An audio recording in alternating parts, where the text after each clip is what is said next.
Welcome back to the show. In the last segment, you saw some highlights from Saturday night at Hummingbird Speedway. But first up, we will go back to Thursday night's action from McKean County Raceway. Here are some highlights from the BRP Can-Am 360 late models. Mike Wunderling Jr. in the 18 would start on the pole position, along his father, Mike Wunderling Sr., in the yellow number 1. As we get underway, Sr. would power off of the top side of turn 2 and take the early lead. We would only get 1 lap in the books before the caution came out. Back up to speed, we have a 4-wide battle for 3rd place. By the time we get through turn 4, the blue number 80 of Bruce Miller would take the position.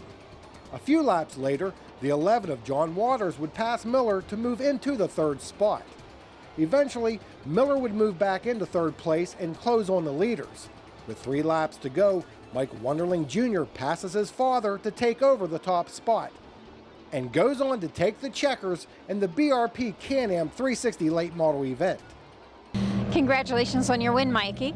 Thank you. It looked like your father had this race wrapped up, but you kept nibbling away at the lead? I did think he had it wrapped up. I mean, he got away from me quite a ways, and then my car just started really coming on, and I could get to him, and then probably for 10 laps, I didn't know where to go. And then I saw Bruce Miller stick his nose underneath me, and then I said to myself, well, it's time to go. We got to do something, or we're fighting for 3rd instead of 1st. And all I did is just said I go to the outside, and it stuck, and I got the lead.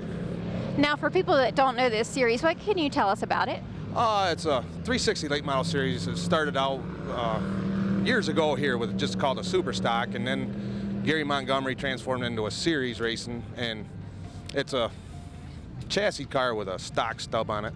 I mean, we're a 360 steel head 2-barrel motor and quick change, I mean, basically it looks just like a late model, but it's a little less money, but they cost enough as it is. We don't need to go no more. You've got quite a few family members here in this. Yeah, like I said, my father, and I got my 2 younger brothers, and Jeremy, my youngest, he's pretty tough to beat, and we all race hard, and I just happened to come out on top tonight. Bruce Miller finished 3rd behind the Wunderlings, ahead of John Waters and John Zimmerman. Now we go back to Saturday's action at Hummingbird Speedway. The top 2 in points in the Pure Stocks started on the front row. Devin Lewis in the 73 machine and 2nd in points jumped to the lead over points leader Doug Sora in the number 3.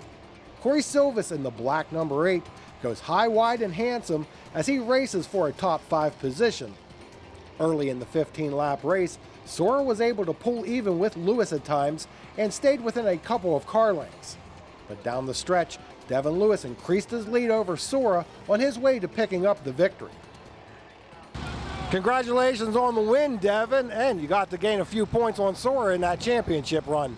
Oh yeah, it's been a tough season so far. We've ran into a bunch of trouble at the beginning of the year. First 2 races we had a miss, and we've gotten clobbered, twisted frame and stuff. And we ran into some good luck last week or 2 weeks ago in a double points night and caught back up, went from 4th to 2nd, and just hoping to slowly charge my way up through the points on Surrey. He's a good runner, and it's probably going to come down to the last race of the season. Do you run for a championship? Is that important to you, or you're just out here running and wherever the points fall, they fall?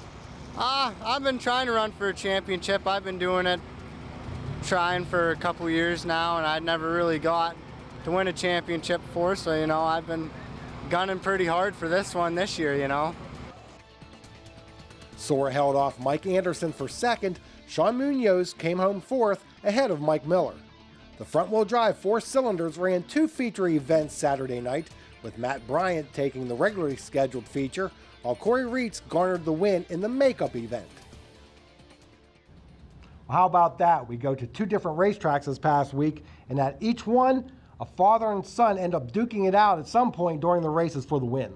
Maybe racing really does run in the blood. That's right. Stay tuned because we do have some previews for some special events coming up this week. It's the honk heard round the world. Goose Island Beer has migrated to W.R. Hickey Beer Distributor. That's right. The signature Chicago craft brews of Goose Island Beer are flying onto the shelves of W.R. Hickey. Best sellers like Goose Island 312 Urban Wheat Ale, Honkers Ale, India Pale Ale, Nut Brown Ale, and seasonal favorites are available right now at W.R. Hickey. As always, have one of our beer runners bring your favorite Goose Island beer right to your car. Goose Island IPA, gold medal winner at the Great American Beer Festival.